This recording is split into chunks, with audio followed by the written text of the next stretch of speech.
की सरकार अपनी सेना के मुख्य अधिकारियों के साथ मिलकर आए दिन कोई न कोई घोटाला करती नजर आती है। समझ से बाहर है ये बात कि भारतीय जनता चुनाव करके और भारी टैक्स देकर इसीलिए सरकार में नेताओं को भेजती है कि वो जनता का अपमान करें, खिलवाड़ करें और विश्व भर में जग हसाई करवाएं।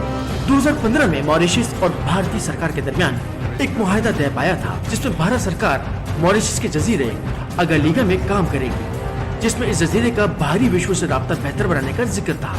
पर 2018 में इस बात की काफी चर्चा रही कि भारत सरकार रनवे बेहतर बनाने की आड़ में भारतीय नौसेना के P-81 विमानों की उड़ान के लिए काम कर रही है। मगर सच्चाई को छुपाते हुए मॉरिशस के मुख्यमंत्री ने भारत सरकार के इशारे पर इस बात से इनकार कर दिया।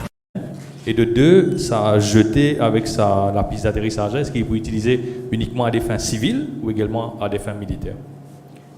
Vraiment, c'est des projets qui sont identifiés. Donc, il l'aide pour financer ce développement-là.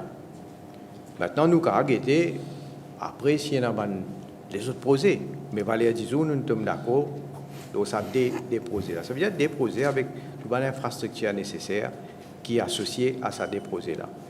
Deuxième, ये तो सभी जानते हैं कि भारत ताकत में अपने से बड़े दुश्मन चीन से मुकाबले के लिए काफी समय से हाथ पांव मार रहा है और इसी सिलसिले की कड़ी मॉरिशस में भारतीय नौसेना के लिए रनवे तैयार करना भी है। भारतीय जनता का रुपया खुफिया तरीके से इस काम के लिए इस्तेमाल में लाया गया, मगर आज सारी विश्व का मीडिया खुल्लम खुल्ला और तमाम सबूतों के साथ इस खुफिया राज को सामने ले आया।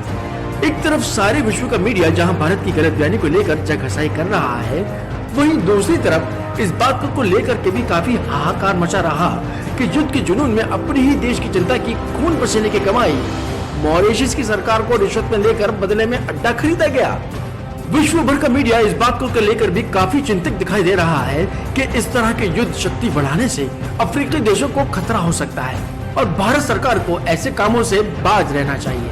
पूछा तो ये भी जा रहा है, देश की रक्षा करने के लिए परमाणु शक्ति काफी नहीं थी क्या? क्या जरूरी था कि गरीब जनता का पैसा ऐसे युद्ध के जुनून में उड़ाया जाता? अगर जरूरी था तो भारत सरकार इतने समय इस बात को छुटला क्यों रही थी?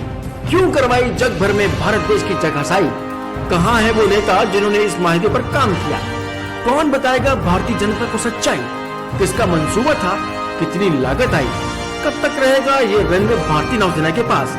और ये भी कि किस किस ने इसमें से कितना कितना प्रॉफिट लिया। लाजमी बात तो ये है कि जो मंसूबा शुरू दिन से खुफिया रखा गया उसकी तमाम जानकारी कौन देगा। और लाजमी समझ में आने वाली बात ये भी है कि भारतीय सरकार ने अकेले ही हजम नहीं किया ये सब कुछ, बल्कि इसमें शामिल होंगे भारतीय नौसेना के मुख्य अधिकारी भी। कैसे 300 लोगों की आबादी वाले जजीरे में इतना बड़ा रनवे बन गया? कौन करेगा इस खुफिया बन जाने वाले रनवे से जुड़े सवालों की जांच? कौन देगा विश्व भर की मीडिया के सवालों के जवाब? और कौन करेगा गरीब देश की जनता के लिए विचार? कोई करे ना करे, हम तो करेंगे और देंगे आपको सारी गुप्त जानकारी, मगर प्यार से। तो जुड़े रहिए हमारे साथ।